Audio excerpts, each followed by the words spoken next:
Hello and welcome to the 2015 State of Black America web series. I'm your moderator, Shannon Lanier.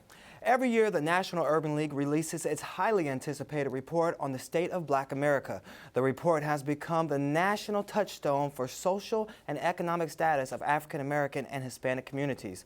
Now, this year's report, Save Our Cities, Education, Jobs, and Justice, addresses the crisis facing African Americans and other communities of color in education, employment, and justice. Now, each year we ask the same question: what is the state of Black America?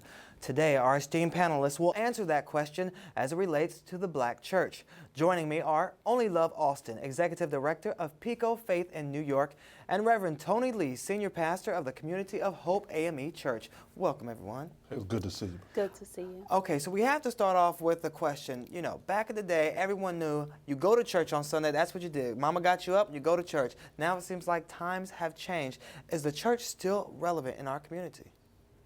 Well, and I think that, yes, the church is relevant. I think that what we're witnessing is a cultural shift, not just in a Black church, but in church in general. There's so many different kinds of options. We're watching also the growing up of the millennials, and so we're watching them kind of find their space in church and what that's going to mean for them. But if you look at the Black church, it still is as relevant as ever has been. The Black church has been a center of community, has been a center of fight and struggle, and if you look even now, that what you will find is the Black church is still standing up. It's still the place where generations of people come through to be able to be taken care of, to be nurtured, to grow. The Black church is still feeding. The Black church is still making moves in education. The Black church is still supporting and struggle. And so I would say the Black church is relevant. The challenge is the Black church is not necessarily its best PR firm. And so what happens is that oftentimes, because the church is the church doesn't feel it's necessarily supposed to sit and tell everybody about what it's doing. And so many people may not necessarily know all of the great work churches are doing, but it's my experience that churches all over this nation are doing amazing work in community with the least and the left out. Well, Onleilove, a lot of people, or many churches, have seemed to have a decline in congregation members. Why do you think that is? Well, there's a couple of things that are impacting kind of congregational attendance in the Black community. One is that Black folks have more spiritual choices today. In New York, for instance, we have Black folks that are Muslim, that are Yoruba, that are Catholic, that are going to multiracial churches. For the first time in our American history, Black people have a great amount of spiritual agency. And so with that, you see Black people seeking out alternatives to the Black church. And then you also see a generational shift where you have the post-civil rights generation who may have grown up without going to church. So I was one such young person where my mother was the first Black atheist I ever knew, and my dad was actually a 5%er, which is an offshoot of the Nation of Islam, but they did not impose their beliefs on me, but I started to read the Bible and pray at 10 years old myself, and then I entered the church, a Baptist church in my community, at 14. And so I remember what it is to be outside of the Black church and then to be very entrenched in it. And the Black church, you know, nurtured me as someone who was in foster care, as someone whose family experienced homelessness. And so I'm eternally grateful to the church, but also there was tension for me being a young person from East New York, Brooklyn, one of the communities that sends the most people to prison in New York City, and wrestling with being a part of the hip hop generation, but wanting to be a part of the church. But when we would do outreach in the community, the outreach would stop at the housing projects because the elderly, with good reason, were afraid during the crack epidemic to go into the housing projects. And so we have these tensions where in many cities, the Black church is now attended by those who are commuting. So they used to live in the neighborhood, and then as we got greater economic opportunities, we moved to other places. So there's many things impacting the attendance of the Black church, but for me, the most important question is, if your church closed its doors today, would anyone in the community know? And I think that's what we're struggling with even during this Black Lives Matter movement, where there was some tension between the younger generation and the older generation, which I spoke to leaders in the Black Lives Matter movement who said, we want to work with clergy. We just want to work with clergy of principle. So I think, as my Union Theological Seminary buddy said, it's a PR issue, but it's also an issue of, is the Black church relevant to the spiritual needs we have today, where folks are questioning, where is the Black presence in the Bible? Part of my work is research around the Black presence in the Bible. How do I find a faith that isn't whitewashed? And the Black church did a great job during slavery of taking this faith and making it its own. And it should be noted, historically, two of the earliest Christian countries were Nubia and Ethiopia. So we had a faith before we came here, but little facts like those have gotten lost. Wow. So what can we do to get more people into the doors of the church? Well, and I think it's important, even as we're having this conversation, for me, around whether people are coming to the Black church, to identify that actually there's a decline in churches in general. So it's not just kind of a Black church kind of a piece.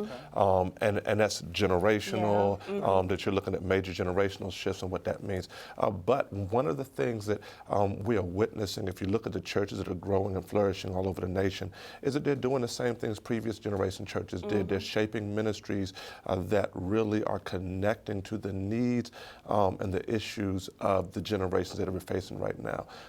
And I think, just in my experience and what I'm seeing, that in the midst of what we're seeing and some of the challenges about some of the decline nationally, just in general for churches, that we are seeing a shifting, a generational shifting in church, in which you are watching a newer generation, a younger generation coming up and finding their voice in church. And as the younger generation comes and finds their voice, then what you will see is they find their place in church. And I believe that we're seeing it, even in Black Lives Matter, that you saw a tension in Black Lives Matter, but you saw a tension in Black Lives Matter not just with the church. You saw a tension with civil rights organizations. You're seeing a similar tension generationally, even in corporations. So it's not just a Black church kind of attention. It really is that baby boomers, there are so many of boomers, that baby boomers are still holding on for every bit of platform they have, while other generations are trying to find their space. And what I believe is, as we continue to see this transition, that we'll continue to see a place of relevance for young brothers and sisters. But it used to be that the church was the head of those social movements. They were out there on the front line. Do you think that's declined as well? And if so, why? And what can we do to get back on the front line? Well, I think it's a both and, because as a faith-based organizer with the PICO Network, which is the largest faith-based organizing group in the country, we see congregations of all faiths, including historically Black churches, that are on the front lines in the community. Just this year, through the advocacy of churches, 4 million people have seen an increase in their wages and benefits. And so each day I see clergy who are on the forefront of fighting for economic justice, and that's from all traditions.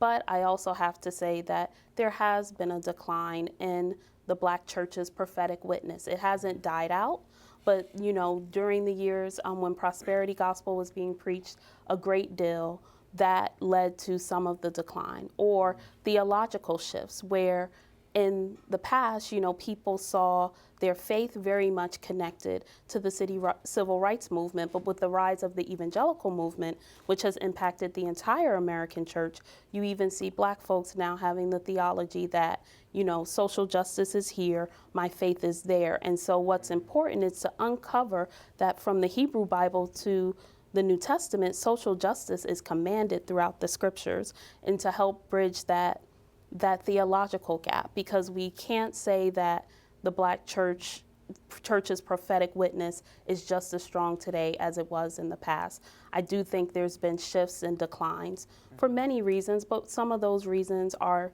things we need to repent of. We were just this weekend with some of the leaders from Ferguson, some of the young leaders, and they did a training for over 100 New York City people of faith on how to engage with this movement. And they said, we believe in God. We just didn't go to church. And some of the clergy mistaken that. And some clergy, when they went to Ferguson, they actually repented, because they felt they had let the younger generation down in a certain way, sometimes being more concerned about sagging pants than the social conditions outside of the church. And that's not to bash the church, but I think we have to, have some tension and some honesty on some of the critiques. And I also think that in the midst of the critiques, which are valid, I also think, though, that we do not need to glorify or bring some kind of false glorification of the civil rights movement and the church during the civil rights movement. Everybody didn't march with King. It was only about 4%. Right. So everybody talks as if the church, everybody was marching with King, everybody was arm in arm. They talk like they did now. But back then, everybody didn't march with King. And really, it was a percentage, it was a portion of the church that really stood there in the midst of it all. And so I think it's also very important, because when you understand that, then you can be able to look at even now, and you can see that while we may not be where we want to be, that we do have a lot more going on than we actually may think we have going on, because we've got this glorified notion of the black church during the civil rights era, that every church was there marching and all those kinds of pieces. But when we really look at it, I believe that we may be farther along than we are, while we still have ways that we need to go. So there's always a need to push ourselves forward in prophetic witness.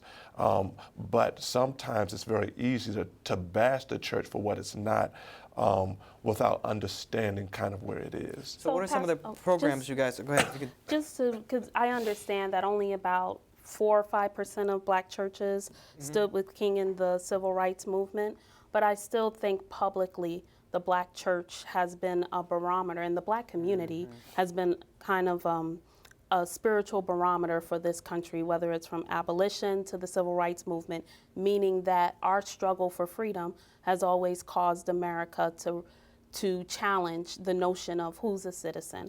And I think the church played a key role in that. I think the church is still doing a great deal today. I work with 70 churches across the city that are dedicated to justice. So I'm not one to bash the church, but I think we have to look at some serious things that have been occurring. You know, millions of dollars are collected in offerings every weekend. But so what do you think the church should be doing with that money and with their power and their voice that they do have to affect social change and economic development within their church? What are some things they could do? So I think around economic development, there are many different ways in which people can, if just 10% of black people who went to worship somewhere every weekend moved off of the pews and into public life, we could radically change this country. One, for instance, we're working with clergy across America, many who are formerly incarcerated, to call for an executive order to ban the box on job applications that asks about being formerly incarcerated. Prison Fellowship is an evangelical ministry that was a prison ministry, and they started to see there are more people entering prison. We have to work on policy. So Prison Fellowship was able to get Walmart, Walmart, who has had a lot of employment issues, to actually ban the box. And they were able to get Target, 2 multi-million-dollar companies. And this was just a small group of evangelicals. And I believe there are many issues that the black church, we could just choose an issue, such as reentry. Now that we're in this new Jim Crow, what can we intentionally do to welcome these people back? Now, there's individual projects going on, like our Live Free campaign, healing communities, but I still think that there are a good amount of churches that think that all that is important is what happens on Sunday, and not realizing that Monday is sacred as well. Okay. Do you have any suggestions before we close? Well, a couple of things. Some of the things that we've seen, say, with the Proctor Conference and the work they're doing on the prison industrial complex, in which they really have helped shape not just what churches can do, but curriculum to help empower churches. If you look at the work that Baldwin Gilead is doing around HIV and AIDS in many of the churches, or even the work that NAACP is doing around HIV and AIDS with churches, has been significant. If you look at, say, in the D.C. area, there's a consortium of churches that are working around violence, and the violence is happening in the D.C. area. That I believe that we have these kinds of examples all over the nation, even in the work in Prince George's County, in which we've been seeing churches that have been working not just around the Black Lives Matter, but working also in partnership with the police department and the state's attorney around Black Lives Matter, as well as around domestic violence. I believe that all over the nation that we see these kinds of pieces, not necessarily looking at the black church as kind of a monolithic kind of an organization that has this kind of top-down structure in which everybody just kind of answers to one leader and everything happens. But we can look, I believe, at a lot of different examples of work that the black church is doing that I think can be brought to scale, that I think that as we sit and we look at and we look at some of the great work that's happening in some areas, that we can look at models that can be replicated in other areas, that we can help to show people in other areas what's needed to be able to move forward. But I think that we do have some of the models. I think it really is how do we share some of the models so that places that don't have the models can help to bring them to scale in other areas. And then I would also add, how do we create churches that welcome all? From all economic statuses, whether they're a returning citizen or someone who's never been to prison. Many young people have expressed that they don't always feel welcome in our churches, and I just want to be honest and transparent about that. I also want to lift up that one area that the black church can start to focus on is the incarceration of women. So we are starting to focus on what has been happening to black men, and I think that work should continue.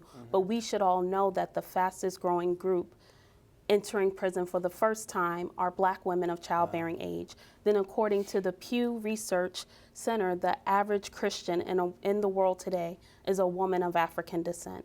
And so the black church in America really needs to realize that the average Christian, the Christian church in general, the average Christian today, which is a woman of African descent in America, is also the person entering prison for the first time at the highest rate. And Villanova University recently published research that showed that darker skinned women receive 12% longer sentences than their lighter skinned counterparts. And that darker skinned girls are 3 times more likely to be suspended than their lighter skinned counterparts. And so some of these issues of sexism and colorism that the black church has not always wanted to address is staring us in the face through the new Jim Crow. And I would just encourage our churches, which are predominantly powered by women, to really pay attention to the fact that while they're getting the black men through the front door, they've been getting the sisters through the back door. And who's going to run the church when a whole generation of women have been incarcerated? Wow, all great points. Thank you both for joining this conversation. And now we need you to join this conversation also. Please share this web series on your social media to all your friends, family, and followers, and let's continue this solution session using the hashtag #SaveOurCities. Please go get involved. The State of Black America web series has been presented by AT&T. Thank you, AT&T, for your continued support of the National Urban League. We would also like to thank Comcast for their production support of the State of Black America web series.